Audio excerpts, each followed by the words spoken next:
Assalamualaikum warahmatullahi wabarakatuh, teman-teman semuanya. Saya akan lanjut cerita dan ini akan jadi bagian terakhir dari cerita saya mengenai pengalaman mengikuti konferensi studi Muslim kritis di University of Leeds. Pertama-tama saya mau menyampaikan dulu bahwa saya sudah kembali ke Edinburgh. Sampai di rumah tadi malam pukul 10.15 setelah 4 hari, meninggalkan rumah dan meninggalkan keluarga, alhamdulillah sudah sampai dengan selamat. Ada beberapa hal yang ingin saya tambahkan di refleksi terakhir ini, dari apa yang saya lihat, saya alami dan saksikan di, Leeds selama konferensi. Pertama, saya melihat, banyak peserta, yang latar belakang etnisnya White Caucasian, jadi bule, yang ternyata adalah convert atau mualaf gitu ya. Di video pertama saya cerita bahwa, yang non muslim juga ada, dan saya menjumpai ternyata yang bule-bule yang hadir dalam seminar itu juga tidak tidak mesti non muslim gitu. Ternyata banyak juga yang muslim. Saya ngelihat 2 orang, ada namanya, James, let me check. Nama lengkapnya James D. Sideway. Dia orang UK tapi mengajarnya di Singapura. Penelitiannya tentang geografi Mekah. Nah, dia cerita, eee, terakhir umroh di 2023, dia bilang orang biasa kalau umroh ya ibadah aja atau belanja, jalan-jalan, tapi saya sebagai seorang, eee, peneliti atau sarjana geografi, ya saya mengamati konteks geografi kota Mekah gitu, dan dia melakukan riset tentang, psikogeografi gitu.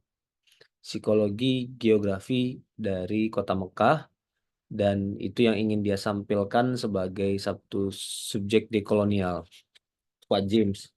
Kemudian ada satu lagi perempuan, saya lupa nama perempuan itu, bule, memang tidak berjilbab tapi rupa-rupanya waktu sholat dia ikut sholat gitu, eee, muslim, dan semuanya ekspresif. Jadi ketika memulai presentasi, bismillah, assalamualaikum gitu. Insyaallah, alhamdulillah, dan kelihatan memang mereka, menghayati keislamannya, gitu. Tapi pada saat yang sama saya juga sebenarnya menyimpan kekecewaan yang ada satu orang, eee, muslimah, kelihatannya muslimah karena dia orang Libya dan presentasinya juga tentang Libyan Studies, studi-studi tentang Libya. Kemudian, dia mahasiswa PhD Islamic Studies di Edinburgh. Jadi ya makanya berat dugaan saya, satu orang Libya dan mahasiswi Islamic Studies, kemungkinan besar dia muslimah, tapi ya berpakaian sangat sangat sangat sangat kasual. Mau saya yang bule aja tahu menempatkan diri kalau ke konferensi itu berpakaian yang agak pantas lah gitu. Saya heran kenapa harus demonstratif kayak gitu. Berpakaian ya seperti kaos dalamnya laki-laki lah gitu, dan terlihat apa yang semestinya tidak terlihat. Itu menjadi janggal sekali karena itu kan ruang seminar, ruang konferensi. Dan yang lain pun, bahkan yang, eee, kelihatan tidak muslimah, karena apa namanya, juga tidak berjilbab gitu, berpakaian baju yang layak, jangan jangan terbuka kayak gitu. Ya itu bagian-bagian yang jadi catatan saya. Jadi ada orang yang, orientasinya dekolonial, ingin memperjuangkan masyarakat muslim atau Islam, tapi tidak embrace nilai-nilai keislaman secara utuh, gitu. Nah, padahal, Critical Muslim Studies ini sebenarnya menggabungkan 2 sudut pandang. Satu, dekolonisasi atau dekolonialitas yang saya sudah, cerita di video satu, video kedua, dan dalam saya elaborasi juga dalam banyak tulisan saya. Yang kedua adalah menggabungkan dekolonisasi itu dengan kemusliman, karena dekolonisasi itu kan satu orientasi intelektual yang bisa diisi dengan kepentingan apa aja. Di India atas nama dekolonisasi, eee, anti penjajahan, muslim yang dikorbankan, kan gitu.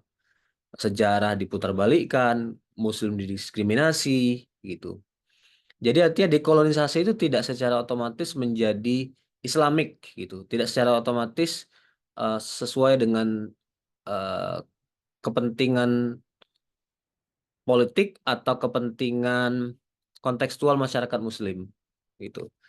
Nah, oleh karena itu dekolonisasi itu perlu dilekatkan dengan kemusliman. Mereka nyebutnya Muslimness atau Islamicate, gitu. Jadi kebudayaan Islam lah, gitu. Makanya saya jadi nggak bisa menerima gitu kalau ada orang memperjuangkan dekolonisasi tapi ada gagasan-gagasannya yang bertentangan dengan ortodoksi Islam lah. Kalau soal belum berjilbab sih saya oke mungkin suatu saat pada masanya gitu. Tapi kalau dengan berpakaian demonstratif seperti itu menurut saya itu seperti ingin mengekspresikan sesuatu gitu. Saya liberal, saya tidak bisa dikekang. Ini ya itulah. Jadi saya jadi merasa menyimpan banyak pertanyaan gitu dengan ekspresi publik yang seperti itu. Kemudian hal lain yang mau saya ceritakan, ini terjadi di hari kedua, di sesi terakhir itu kita diajak main game. Bukan diajak main game, diajak bikin game. Coba buatlah permainan. Ini saya beri dadu, saya beri kertas, saya beri spidol. Bikinlah game. Gamenya ini berdasarkan satu peristiwa sejarah di masa lalu dan tonggak dekolonisasi, peristiwa dekolonisasi di zaman modern. Peristiwa itu terjadi di Indonesia, yaitu Konferensi Bandung tahun 1955. Nah, eh, itu menjadi perbincangan hangat sentral dan tokoh-tokoh senior dalam konferensi ini memahami dengan baik eh, peristiwa Konferensi Bandung itu dan meletakkannya sebagai peristiwa sentral. Saya sendiri ya juga sebenarnya agak malu juga karena saya tidak begitu mendalami tentang Konferensi Bandung. Apa saja 10 poin itu yang menjadi deklarasi tidak saya hafal, tidak saya bahkan tidak saya ingat dengan baik gitu. Nah, ternyata 10 poin itulah yang menjadi pijakan ini satu bentuk dekolonisasi di zaman modern itu gitu. Nah, peristiwa Konferensi Bandung itu menjadi fenomenal karena itu kan persatuan negara-negara yang pernah terjajah. Kemudian dengan mengeksklud, tidak mengajak negara-negara Barat, Eropa, Amerika, negara kulit putih, karena pada waktu itu mereka lah pelaku sejarah sebagai kolonialnya gitu. Dan poin-poinnya mengenai pentingnya kerjasama, menghormati, jangan intervensi orang lain. Jadi sifatnya menyatukan gitu. Itulah apa pentingnya kita memahami peristiwa sejarah modern. Dan saya juga terus terang merasa ya bangga bahwa Indonesia pernah sentral dalam sejarah dunia, walaupun orang kemudian bertanya-tanya lagi, masih mungkin nggak kita membuat semacam konferensi Bandung gitu. Nah, konferensi Bandung itu sendiri ya di kemudian hari kan poin-poinnya kan berguguran dengan sendirinya. Muslim sesama Muslim berperang, sesama negara yang pernah terjajah juga akhirnya berkonflik satu sama lain gitu. Tapi dia pernah menjadi nilai-nilai ideal dan akan tetap menjadi nilai-nilai ideal. Nah, pertanyaan kita selanjutnya adalah bisa nggak kita, kalaupun tidak membuat konferensi Bandung lagi, tapi kita mengimplementasikan hasil dari konferensi Bandung itu sendiri. Itu. Kemudian hal lain yang jadi catatan saya adalah, jadi em, dalam seminar ini banyak sarjana yang menunjukkan ekspresi keberpihakan, ketertarikan atau sebenarnya dukungan kepada konsep khilafah. Walaupun konsep khilafahnya tidak selalu bermakna konkret ya. Eh, nah, sebelum itu kita mungkin sudah tahu bahwa tokoh-tokoh di dunia barat seperti Khalid Al-Fadil yang di Indonesia dicitrakan liberal, sebenarnya dia pendukung konsep khilafah.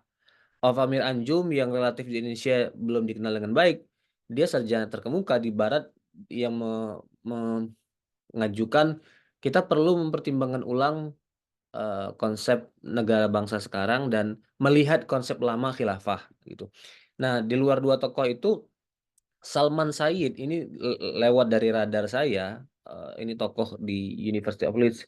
Salman Said dan gerbong intelektual di belakangnya Jadi orang-orang yang tergabung dalam Critical Muslim Studies itu orang-orang yang mengajak umat Islam atau masyarakat Muslim perlu berimajinasi tentang masa depan politik mereka. Jadi khilafah itu bagi dia adalah metafor gitu, majas untuk menumbangkan konsep yang barat sentris dan menumbangkan kolonisasi terhadap umat Islam dan terutama kolonisasi yang bersifat epistemik. Sekaligus metafor untuk mengajak umat Islam berpikir tentang imajinasi yang berbeda gitu. Jangan stuck dengan yang dia sebut presentisme. Hanya hari ini aja concernnya, merasa nyaman dengan apa yang kita miliki hari ini. Jadi nggak mau membuka kotak Pandora dan membayangkan sesuatu yang baru di depan. Nah, khilafah itu dia buat seperti itu.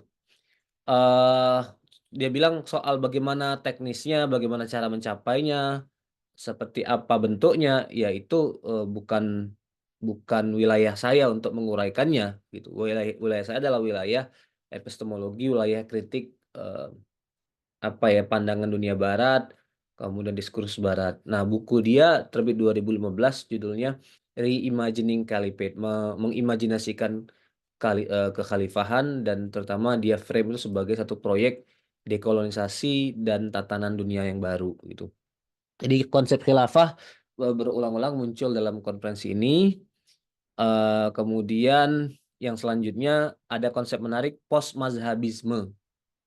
Ini juga satu hal yang menarik. Nah, postmazhabisme itu bukan anti mazhab dan juga bukan ingin menghapus mazhab, tapi ingin melewati kekakuan-kekakuan orang dalam bermazhab, kemudian melewati sektarianisme yang biasanya identik dengan mazhab gitu. Jadi kita perlu melampaui apa ya kelompok-kelompok atau pikiran-pikiran yang terikat dengan mazhab, kemudian mencari titik-titik temunya atau mengabaikan perbedaannya, kemudian bekerja sama untuk melawan melawan dominasi dunia barat gitu. Misalnya ada satu presentasi menarik ini dari Tajul Islam, dosen di University of Leeds. Presentasinya on Muslim Unity tentang kesatuan umat Islam, Sunni Syi'i Convergence, persatuan Sunni dan Syiah, between kalam theology and activism, persatuan dalam level teologi dan kalam dan aktivisme. Jadi dia nyebut di abad modern itu kita punya contoh Abul Ala Al-Maududi itu dia seorang Islamis kan. Tapi pada saat yang sama dia berusaha mengecilkan konflik-konflik sektarian dan mengajak persatuan untuk melawan dunia penjajahan gitu. Kemudian dari kalangan Syiah ada Syekh Fadlullah, itu Syiah dari Lebanon yang juga udahlah kita jangan membesar-besarkan perbedaan Sunni Syiah. Oke, ada perbedaan, mungkin juga ada pada tahap teologis, tapi kita adalah kesatuan yang sama dan kepentingan kita adalah melawan dominasi Barat gitu. Nah, di zaman modern ada yang disebut dengan axis of resistance pact gitu. Fakta apa? Axis itu poros perlawanan, terutama antara Hizbullah dan Hamas. Jadi mereka nyatanya bisa gitu, despite sekalipun mereka berangkat dari background teologis yang beda, tapi nyatanya bisa bekerja sama untuk melawan Israel. Nah, dia jadi nyebut sebenarnya zaman modern itu ada Amman Message. Jadi ada muktamar umat Islam di Amman, kalau nggak salah 2006, dan waktu itu dari Indonesia, dari PP Muhammadiyah, Pak Din Samsudin sendiri juga hadir untuk ke conference ini. Nah, Amman Message itu sebenarnya embracing, merangkul umat Islam, tidak mengeksklud, tidak memarginalisasi. Kepentingannya adalah untuk persatuan umat Islam, kemajuan ekonomi, politik, kebudayaan gitu. Nah, itu yang disebut dengan postmazhabisme. Itu beberapa ide pokok yang kita dapatkan dari yang saya dapatkan dan saya garis bawahi dari seminar ini. Saya share, mudah-mudahan menjadi bermanfaat bagi para penonton sekalian. Dan sekali lagi saya mungkin menyampaikan semacam himbauan kepada otoritas eh, perguruan tinggi di Indonesia bahwa bagi sarjana-sarjana Indonesia, dosen-dosen penting sekali untuk menghadiri konferensi seperti ini. Jadi perlu ada pendanaan yang memadai untuk para dosen supaya mereka ya bergaul secara internasional, punya teman, punya jejaring, kemudian mendengar percakapan yang lebih luas, kemudian dan kita akhirnya menghargai proses. Jangan ujuk-ujuk ada tulisan yang sudah jadi, nggak peduli bagaimana artikel ditulis, pokoknya kalau sudah jadi ditulis di-publish di jurnal Q sekian, lalu kita beri reward itu. Nah, sebenarnya kita juga perlu mendorong proses yang baik gitu. Menghadiri konferensi ini sangat-sangat relevan dan sangat-sangat penting. Mudah-mudahan jadi bahan pertimbangan bagi ya pemangku amanah saat ini untuk mendorong, memudahkan kehadiran dosen-dosen Indonesia untuk berjejaring di tingkat global. Demikian dari saya terakhir refleksi terakhir saya. Mudah-mudahan bermanfaat. Assalamualaikum warahmatullahi wabarakatuh.